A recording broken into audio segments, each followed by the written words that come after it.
Selamat sore Bapak Ibu Saudara sekalian, jemaat Gereja Baptis Indonesia Batu Zaman maupun saudara yang lain yang juga menyaksikan tayangan ini. Kita akan merenungkan firman Tuhan. Kita akan berdoa bersama-sama sebelum memulai renungan sore hari ini. Bapak kami yang di surga, kami menyerahkan firman yang akan kami renungkan supaya kami boleh membuka hati dan pikiran kami, supaya kami boleh mengerti dengan akal kami, dan kami boleh mengambil komitmen untuk melakukan firman Tuhan itu dalam hidup keseharian kami. Terima kasih Bapa di surga, kami serahkan doa kami dalam nama Tuhan Yesus. Amin. Saudara, kemenangan orang Israel terhadap bangsa Amalek. Ini sebuah peristiwa luar biasa karena orang Israel pada waktu itu tidak terlatih untuk berperang, tetapi mereka memenangkan pertempuran itu.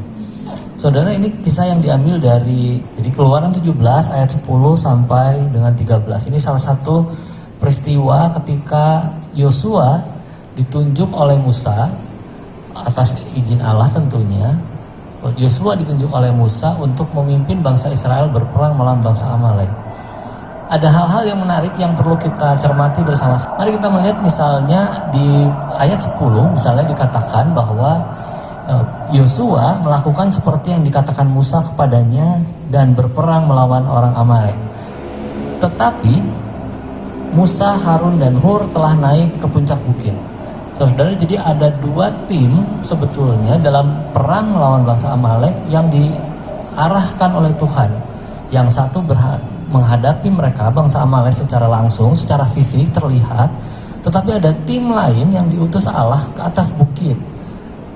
Hanya ada 3 orang ya diutus itu, yaitu Musa, Harun, dan Hur. Kita tidak tahu sebelumnya di ayat 10 kenapa harus ada orang yang naik ke atas bukit. Tetapi di ayat 11 kemudian dinyatakan bahwa terjadilah apabila Musa mengangkat tangannya, lebih kuatlah Israel. Tetapi apabila ia menurunkan tangannya, lebih kuatlah Amalek. Saudara, ini adalah suatu kuasa ilahi yang diturunkan kepada tim yang satu. Tim yang satu sangat tergantung, maksud saya Yosua, sangat tergantung kepada tim yang di atas bukit. Dalam hal ini adalah yang dipimpin oleh Musa. Ketika Musa menurunkan tangannya, otomatis tentara Israel menjadi kalah. Tetapi ketika Musa mengangkat tangannya, kekuatan Allah menyertai peperangan yang dipimpin oleh Yosua. Lalu di ayat 12 dikatakan, maka penata tangan Musa, sebab itu mereka, maksudnya Harun dan Hur, mengambil sebuah batu, diletakkanlah di bawahnya, supaya ia duduk di atasnya. Harun dan Hur menopang kedua belah tangannya, seorang di sisi yang satu, seorang di sisi yang lain, sehingga tangannya tidak bergerak sampai matahari terbenam. Saudara, sebetulnya kalau kita mau jujur, kalau Musa tidak penat, yang penat itu harusnya Harun dan Hur, gitu ya, karena mereka menopang. Tetapi karena mereka berkomitmen untuk membantu Musa, mereka menahan diri dan berhasil membantu Musa dan membantu keseluruhan kemenangan orang Israel pada hari itu. Di ayat ke-13 kemudian kita lihat juga yang dinyatakan menang bukanlah Musa, Harun, dan Hur, tetapi Yosua yang memimpin pasukan Israel di lapangan. Ayat 13 berkata, demikianlah Yosua mengalahkan Amalek dan rakyatnya dengan mata pedang. Bayangkan kalau kejadiannya tidak seperti yang kita baca saat ini. Ketika para pemimpin Harun, Musa, Hur, dan juga Yosua tidak bertindak sesuai dengan yang kita baca secara kronologis tadi, secara urutan tadi.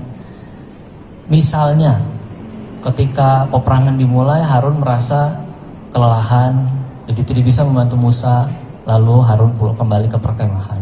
Bisa dibayangkan bagaimana orang Israel pada sore hari itu dari menang menjadi kalah telak. Bayangkan juga kalau Yosua yang harus membantu Musa. Yosua ini kita tahu bersama bahwa dia adalah bujangnya Musa. Yosua melihat Harun yang pulang ke perkemahan lalu berinisiatif untuk naik ke atas gunung dan membantu Musa untuk mendukung Hur di sana. Bayangkan ayat 13 tidak akan pernah ditulis begitu.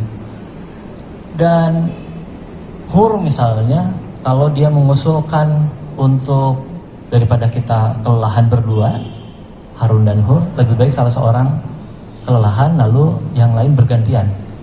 Jadi angkat saja tangannya sebelah gitu.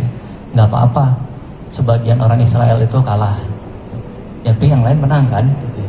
Saudara bayangkan jika kronologinya seperti yang kita inginkan, bukan seperti yang Tuhan arahkan. Dari pembacaan ini kita melihat beberapa hal penting, yaitu bahwa ada pemimpin. Yosua punya peran yang sendiri, Musa punya perannya sendiri, Harun dan Hur sekalipun mereka hanya mendukung Musa, tetapi mereka punya perannya sendiri. Mereka harus ada di tempat itu, sehingga keberadaan mereka bukan biasa-biasa saja. Mereka 4 orang pemimpin yang telah Allah tunjuk untuk ada di tempat itu. Tantangan umat dapat dilewati jika pemimpinnya bersatu, satu tujuan tapi berbeda peran. Kita paham betul bahwa ada orang-orang yang ditempatkan Tuhan untuk melakukan hal berbeda, tetapi tujuannya satu. Dan tanggung jawab masing-masing tidak berkurang. Tangan Musa, pedang Yosua, kedua tangan Harun dan Hur sama-sama penting dalam proses kemenangan bangsa Israel melawan bangsa Amalek.